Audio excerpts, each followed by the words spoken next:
Researchers are trying to harvest fresh water from ocean vapor. A group of engineers came up with a plan for a device that would collect water vapor over the open ocean and turn it into potable water. You may understand how fresh water is extracted from the ocean by picturing the expensive and ecologically harmful desalination facilities.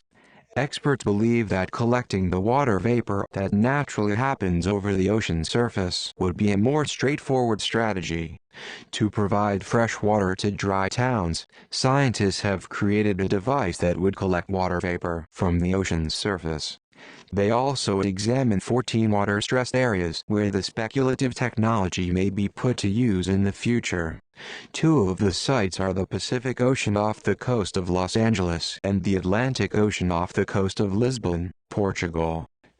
Data on humidity from 1990 to 2019 were used to investigate the water vapor levels in various places. These sites were chosen to illustrate climatic changes since they are close to densely populated areas that are near seas and water-stressed regions all over the world.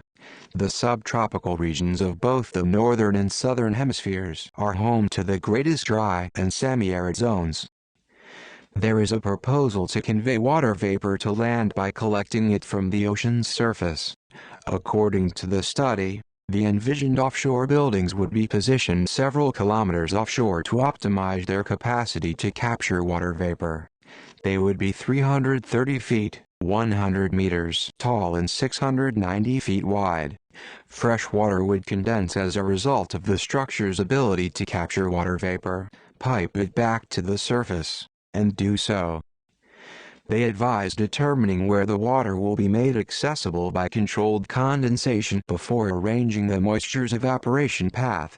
The strategy essentially imitates nature's hydrologic cycle, which is a physical process by which evaporating ocean liquid is moved inland, cools, and condenses before settling as precipitation on the land surface. This water collection would have a significant positive impact on the American Southwest and other drought-stricken regions. The road we are currently on will lead to climate change. Water is one of the main ways that climate change impacts people. In this instance, higher humidity levels are accessible for collection due to greater water evaporation brought on by a warmer temperature. You would require more water in a hotter environment. Thus there would be more humidity to accommodate your demands. This idea could be more environmentally friendly than current water purifying techniques if it were to come to pass. Desalination has been crucial for gaining access to fresh water, but because of issues with waste management, it is less sustainable. Brine, a highly salted, chemical-filled liquid, is produced as a waste product by desalination facilities. Animals might be poisoned by brine. There is an urgent need for solutions to the water supply issue. Approximately 2 billion people reside in water-stressed areas, and if droughts become more frequent due to climate change, this number may rise.